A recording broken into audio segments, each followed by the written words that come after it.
Oh, no, you don't have to sing. Happy But birthday to wait, come on, you gotta do better than that. You're at a music festival.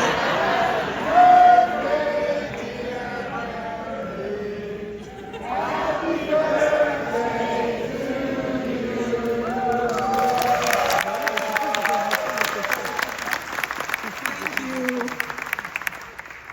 Hi, Brandee. Hello, everyone. Welcome to that special moment we're going to spend together today. It's an honor to have her today on a Canada Day. She did it herself, and that's right. That's her birthday today. So thank you for singing for Brandee. We're extremely honored to have Brandee coming at the festival. She played a beautiful concert the other night at Studio TD, and it's always very special to have you. Today she'll be alone with you. She's gonna play some tunes, and you will be able to ask questions throughout the 60 to 75 minutes we have together. Good with that? I'm good with that. All right. So enjoy that moment, and see you later. Thank you very much.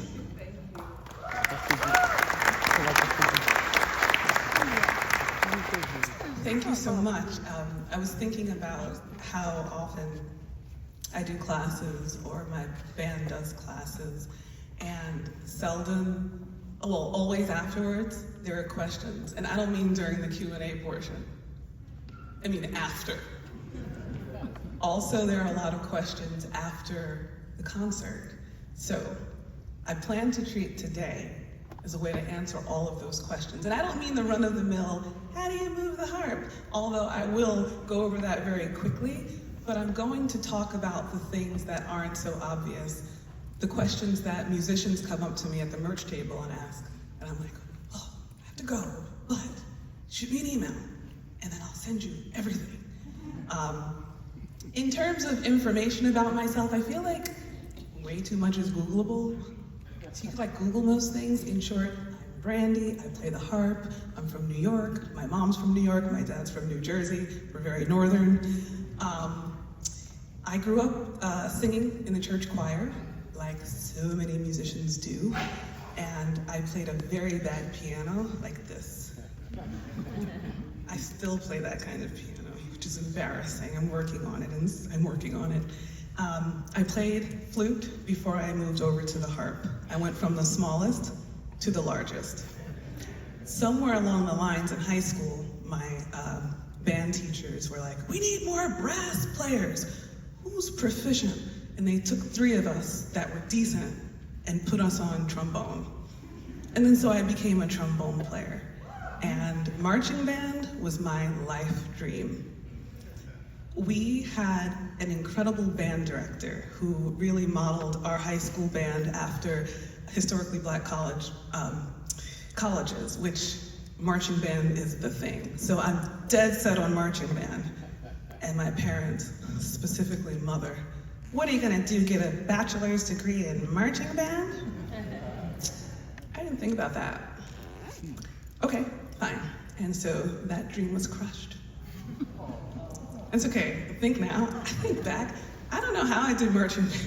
I can't march for 10 seconds now. But, so I ended up going the harp route. You know, I played harp outside of school. It wasn't offered in school, so I took private lessons. In school, I played trombone in the band, unless the orchestra needed a harp part played, and then I would go play an orchestra. So my trajectory was a little bit odd. In harp lessons, completely traditional route. Think about how the harp is most known today. Usually when people think of a harp, they think of, what? What do you think of when you think of a harp? All of what you said. Orchestra, classical, or Celtic music. It has this whole earlier history, you know? And it's just like this whole, think about, I did a residency, sorry, tangent just happened. Those are gonna happen. I did a residency earlier this year where one of the things we focused on was like inheritance and things that we inherit. I don't mean money, although that would be nice, but the things that we inherit from our family, genes, high blood pressure, music. There's so much music in our roots, and so much got lost in history as we all know it. So really, in a nutshell, I'm gonna wrap this up, I promise, just about really making the harp conform to me instead of the opposite. Okay, so now I got all that out of the way. This is the questions everyone always asks. All the harpists know it, sorry musicians, but real quick. How do you move the harp? I asked them to bring the trunk out today. This is what I call the coffin. It is a harp trunk. If you are coming into hard times, you can really hang out in there. You lay it down, and actually, the Cleveland Orchestra used to be all men, and they had a female harpist, Alice Shalafou, and this was her dressing room. There's a famous picture of her inside of the harp trunk. Now, at home, I don't move the harp trunk in the coffin because you have to just go somewhere. It's like, who's putting that in their car? I just throw it in the back of an SUV. You lay the seats flat. I mean, you put a case on it, like a sleeping bag. It's like a thick sleeping bag. You lay it down, you push it in, and you go on about your life. And then I have like a dolly.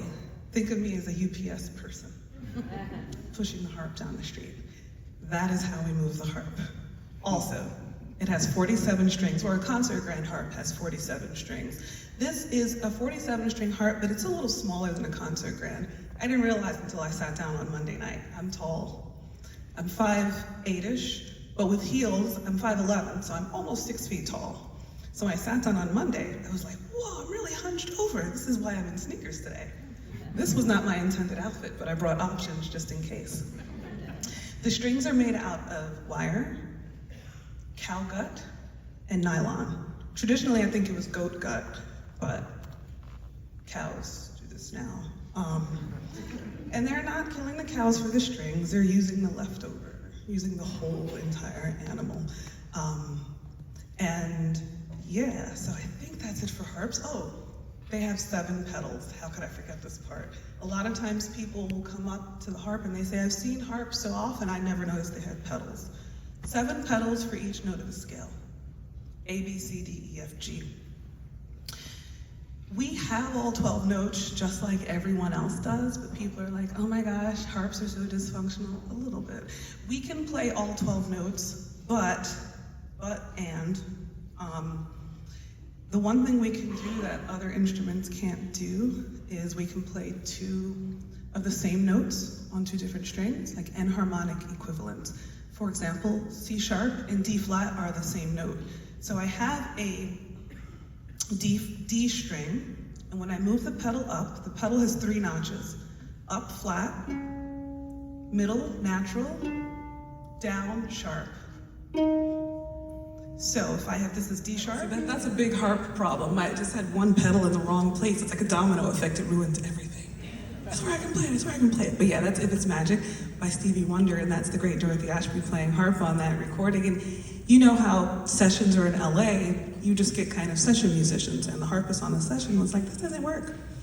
And he went, at the recommendation of Bill Withers and Alice Coltrane, had Dorothy Ashby come in, watched him play it, and came in the next day and nailed it. And she was known for being able to do things like that. She was really, really special, and this song has always been near and dear to me. And I got to play this a few times last year with Stevie Wonder, which was like, woohoo, bucket list moment. All right, so, do we have any questions from the audience? Okay, lay them on me. Yes? Sure. One of my favorite recordings of yours is the Force Majeure, the duo, the COVID duo. Yes, where you can really hear it clearly. I was curious if you had ever tried to play the cora or explored cora music on the harp, given that we're family. Yeah, the historical connection to Africa. So the question was, have I ever tried to play the kora or play kora music on the harp? I went to Senegal once and there was a kora player and I was like, oh, I ran away because I was so scared. I was like, no. So that's something that the technique is so different. One of my mentors, Antoine Roney, he said, Brandee, you got to take some kora lessons. You have to learn some kora. I haven't done it yet. I got to get the thumb technique down. But I had a fun experience once. I was on a recording session with Lauryn Hill, and there was a kora player on the session, and then we actually started jamming. But at first I was like nervous and scared. It was classical syndrome, you know, elbows up, looking really uncomfortable. But he was so cool, and it really created a beautiful sound that I'd like to sort of explore and dig into. Thanks for the play chords. Are they always arpeggiated? And do I change voicing? So, yeah, it's, no. The answer to the arpeggiation thing is, I call it harp syndrome. I can't help it, I just keep doing it. So we can have a plain old C minor chord, right? And not arpeggiate it. And I can also stop it. But if I want to stop it, I have to stop it with my hand, you know, to shorten it. I can absolutely do different voicings and extensions. We tend to kind of roll chords a lot. It just very kind of softens up the sound, although this works a lot. So Dorothy Ashby's dad was a guitarist, so a lot of her voicings were guitar-like, and they just really fit beautifully on harp. And also voiced down low, you know, down here, and she could move from chord to chord almost like effortlessly. And harpists in the room that are like, what? So I have a pedal harp, and the pedals enable me to change pitch, like we talked about earlier. Lever harps don't have pedals, they have levers. And depending on how you tune the harp, some harps don't have levers at all, and you're in one key, and that's it. Some have full levers, one lever on each string, and then you can play in a few different keys. F major, B flat major, E flat major, G major, D major. I won't go into it, A major, E major. We won't get into all that. But the thing is, in one instance, you're at an advantage because, like I said with the pedal harp, when I move the B pedal, all the B strings on the harp change, all of them do.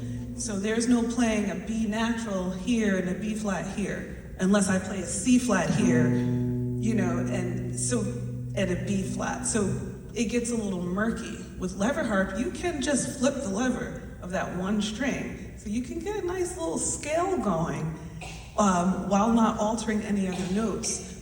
That's me leaning on the positive side of things here. Canada, and it's something that I grew up singing in church on a regular, so I never thought twice about it until I stepped out of the house. And I would play it for events and not think twice about it, but then I realized sometimes harpists would be like, hi, I'm playing at an African-American church, and they've asked for this song. It'd be so funny. They were like not sure how to ask me, and I'm like, oh, sure, here's it in the hymnal. And I would just sort of Xerox the hymnal.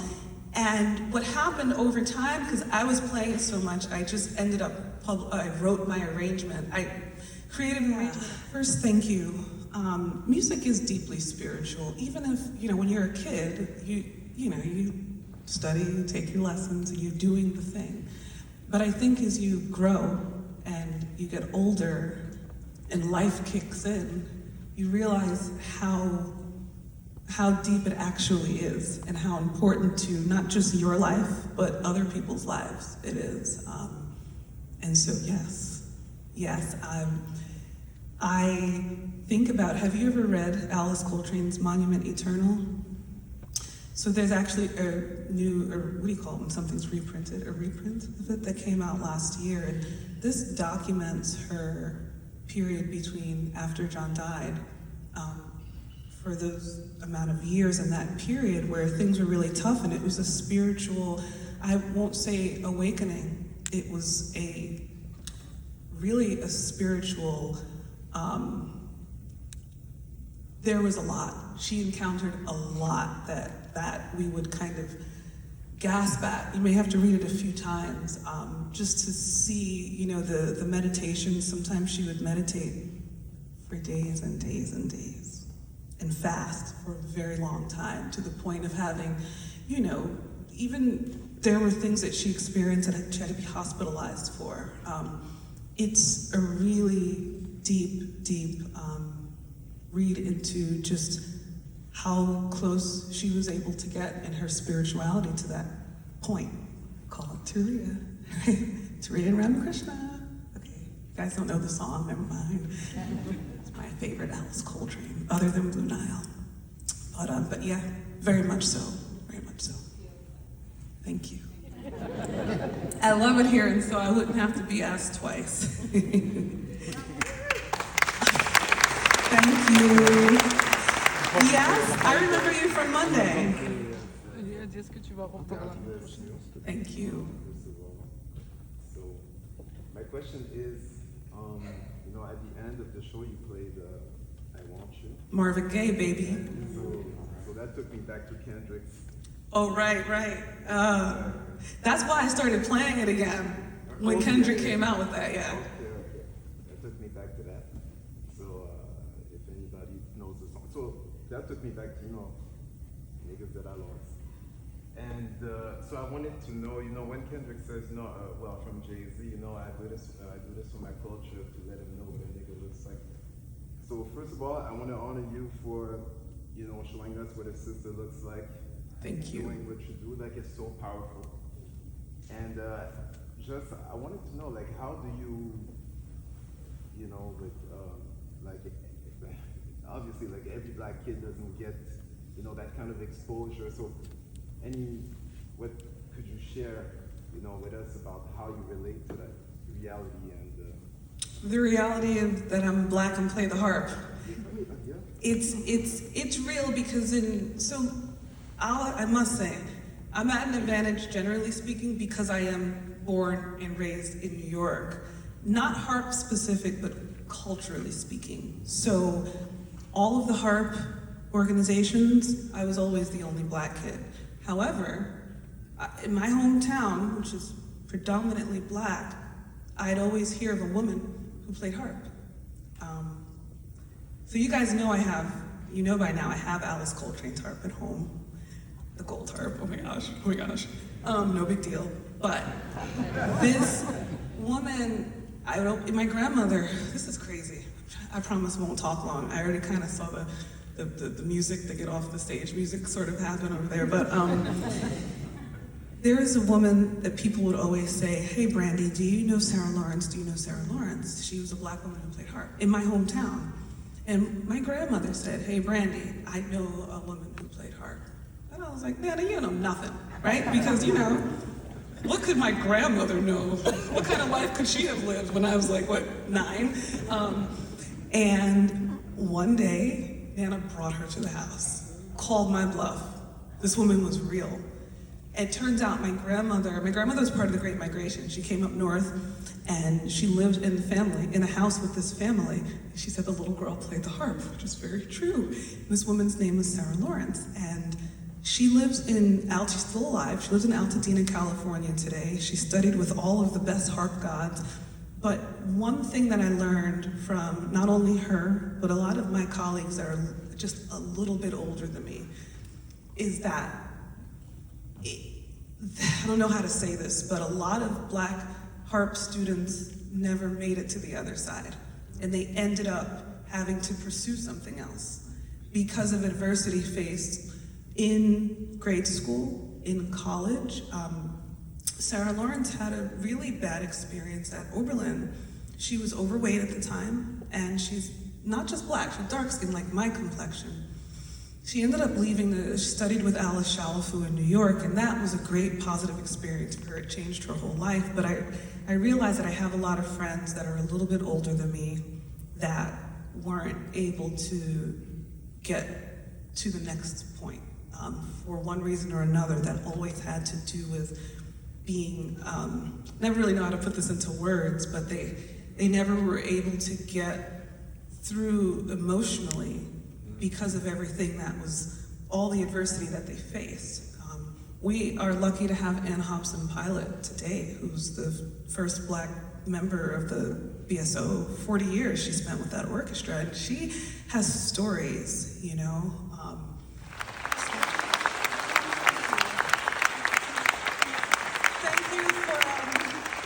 Thank you for continuing to support music, and Montreal Jazz Festival is really, really one of the greatest ones, so thank you guys so much.